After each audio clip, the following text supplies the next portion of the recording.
It was early in the morning when he rode into the town. He came riding from the south side, slowly looking all around. He's an outlaw, loose and running, came the whisper from each lip, and he's here to do some business with a big iron on his hip. Big iron on his hip.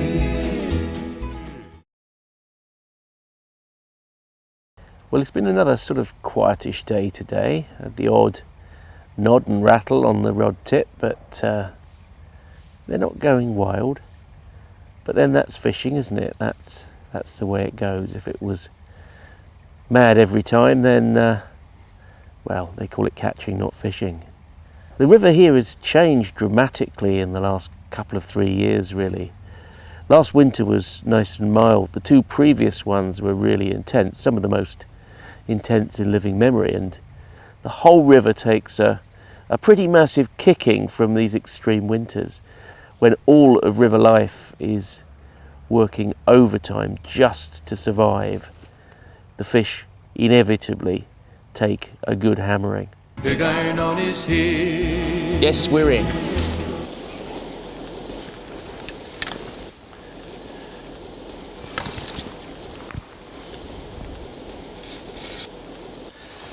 Brilliant.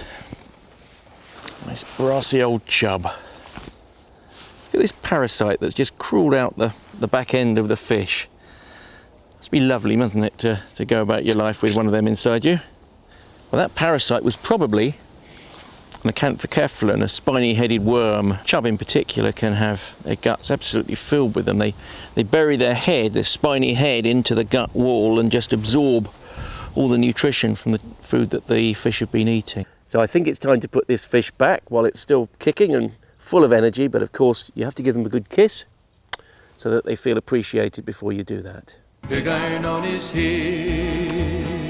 Well, that chub dropped one of its scales in the net. If you look very closely, what you'll see is that there's a series of concentric rings going outwards on this scale, very much like tree rings. And the analogy is pretty much exact, because these scales grow from the outside as the fish matures and gets bigger.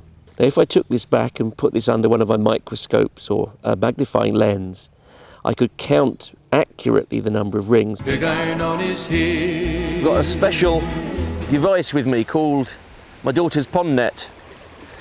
And I'm just going to have a little kick around here just to see what's living under the stones. Well, isn't it amazing that from that little dip in the water there, and this is just a tiny, tiny fraction of what we caught, look at all of these freshwater shrimps. They're living under the stones and in the sand, eating dead leaves, soft organic matter, algae, and they in turn are a favoured food of many, many of the species of fish in this river. Big iron on his hip.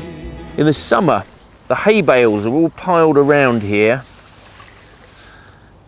This is lovely dry land, great place to have a picnic. And all up and down the river, there are housing developments, there are supermarkets, there are factories built on floodplains. And guess what happens when it floods? I think the clue is in the name. Big iron on his hip. That may be the last sight that many a small fish will ever see.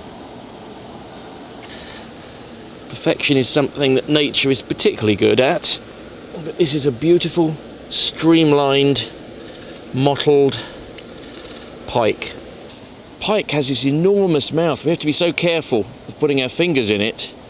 You can see the teeth here along the jaws to clamp prey and hold it. And there's, if I take my forceps, which I have to use to take the hooks out so I don't hurt myself, there's little teeth all along the roof of the mouth here, little vomerine teeth, more backward pointing teeth here. So if you're a fish, or if you're a rat, or if you're a frog, or if you're a duckling and you get that far, well, I'm afraid you're not coming out again. A lot of fishery managers make the mistake of over-managing pike by electrofishing out or taking out by other means pike from a water. And that rather ignores the fact that pike are the most efficient predators of pike. So in an unmanaged water you might have a few large pike that are controlling the sick and the weak of various species of fish, but also controlling pike numbers. If you take out those big fish, you're more than likely to end up with a population explosion of much smaller, much more hungry fish, less experienced at hunting and therefore more likely to injure fish that are too large for them to take. And you can see it here. This pike quite clearly has a well-healed scar there, so something's had a go at that when it was a juvenile. This one too has got a wound here that is almost certainly a survival from an earlier attack by a fellow pike. So the best advice for managing pike is let pike do the management of pike.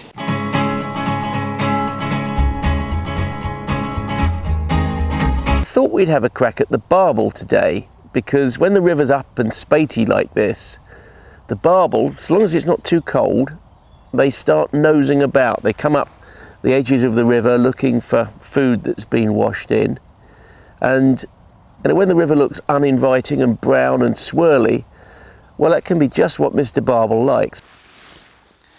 Well, look at this. Isn't she just the most beautiful? I say she, because most of the really big barbel are females. They need that extra body size to carry the spawn that they do. Now, barbel, it's possible to eat them. I'd never eat a fish like this, but the spawn is poisonous. Built for powerful, powerful rivers. It's flat underneath, these great big wide fins on the side, powerful head, mouth pointing downwards with these two pairs of strong, strong barbels or whiskers. As you see, it's got quite small eyes because it's mainly feeding using chemical senses and physical senses. You see the nostrils in front of the eye. Well, it's not really sniffing in the way you and I do.